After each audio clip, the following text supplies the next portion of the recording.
warahmatullahi wabarakatuh. Kami dari kelompok 8. Saya Marliana Parswati. Saya Avinda Fajar Agustina. Saya Alfiada Mayanti. Pada kesempatan kali ini, kami dari kelompok 8 akan menjelaskan tentang pembukuan dan pencatatan. Yang pertama, definisi pembukuan dan pencatatan. Pembukuan dalam akuntansi perpajakan adalah proses pencatatan secara sistematis dan kronologis atas seluruh transaksi keuangan yang terjadi dalam suatu perusahaan atau usaha. Pencatatan adalah proses pengumpulan data peredaran atau penerimaan bruto dan penghasilan bruto. Fungsi pembukuan dan pencatatan. Yang pertama ada memenuhi kewajiban perpajakan, yang kedua mempermudah pelaporan pajak, yang ketiga mengontrol keuangan usaha, yang keempat mencegah sanksi perpajakan. Landasan hukum. Yang pertama, Undang-Undang Nomor 7 Tahun 1983 tentang Pajak Penghasilan atau PPh sebagaimana telah diubah terakhir dengan Undang-Undang Nomor 36 Tahun 2008. Yang kedua, Undang-Undang Nomor 6 Tahun 1983 tentang Ketentuan Umum dan Tata Cara Perpajakan atau KUP sebagaimana telah diubah terakhir dengan Undang-Undang Nomor 7 Tahun 2021 tentang Harmonisasi Peraturan Perpajakan atau HPP. Yang ketiga, Peraturan Pemerintah Nomor 23 Tahun 2018 tentang pajak penghasilan atas penghasilan dari usaha yang diterima atau diperoleh wajib pajak yang memiliki peredaran bruto tertentu. Lalu, kewajiban pembukuan. Pasal 28 Undang-Undang KUP mengatur kewajiban pembukuan bagi wajib pajak badan dan wajib pajak orang pribadi yang melakukan kegiatan usaha atau pekerjaan bebas. Pembukuan tersebut harus diselenggarakan di Indonesia dengan memenuhi persyaratan formal seperti menggunakan huruf Latin, angka Arab, satuan mata uang rupiah, dan disusun dalam bahasa Indonesia atau bahasa asing yang diizinkan oleh Menteri Keuangan. Lalu pencatatan sebagai alternatif pembukuan.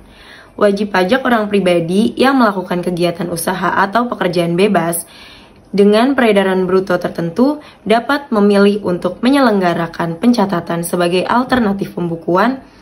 Pencatatan ini merupakan penyederhanaan dari pembukuan dan ditujukan untuk memudahkan wajib pajak orang pribadi dengan skala usaha yang relatif kecil.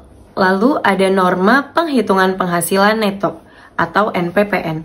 Wajib pajak orang pribadi yang melakukan kegiatan usaha atau pekerjaan bebas dengan peredaran bruto kurang dari 4,8 miliar setahun diperbolehkan menggunakan norma penghitungan penghasilan neto atau NPPN untuk menghitung penghasilan netonya.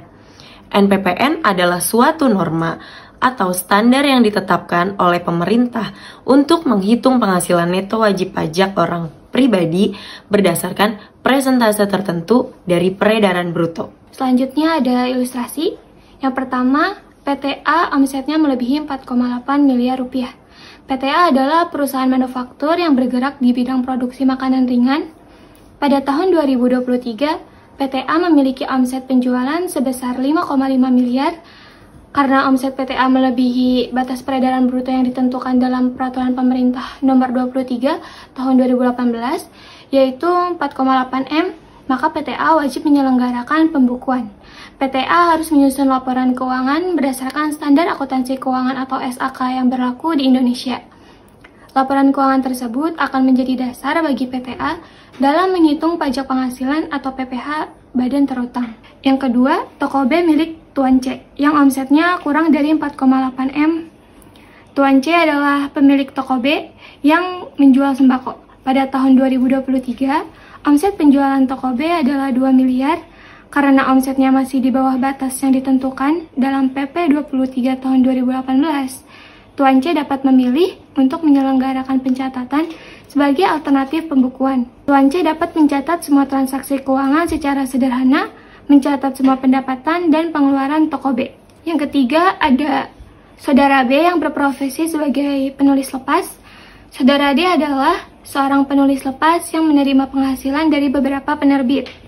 Pada tahun 2023, total penghasilan Saudara D adalah 300 juta. Karena peredaran brutonya kurang dari 4,8 M, maka Saudara D dapat menggunakan NPPN. untuk menghitung penghasilan netonya.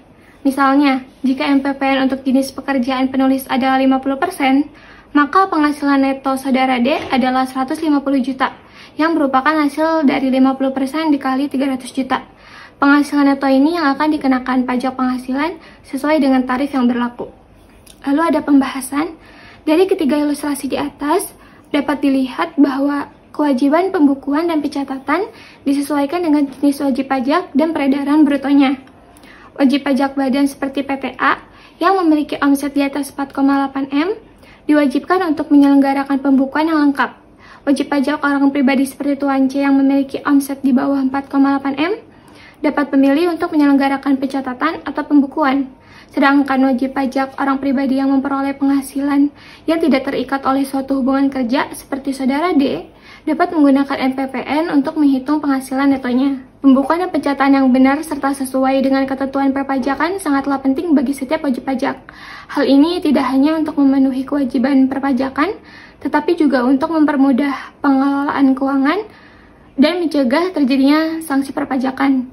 Oleh karena itu, setiap wajib pajak perlu memahami dengan baik ketentuan perpajakan yang berlaku dan menerapkannya dalam pembukuan atau pencatatan yang dilakukan. Terima kasih atas perhatiannya, kurang lebihnya mohon maaf. Wassalamualaikum warahmatullahi wabarakatuh.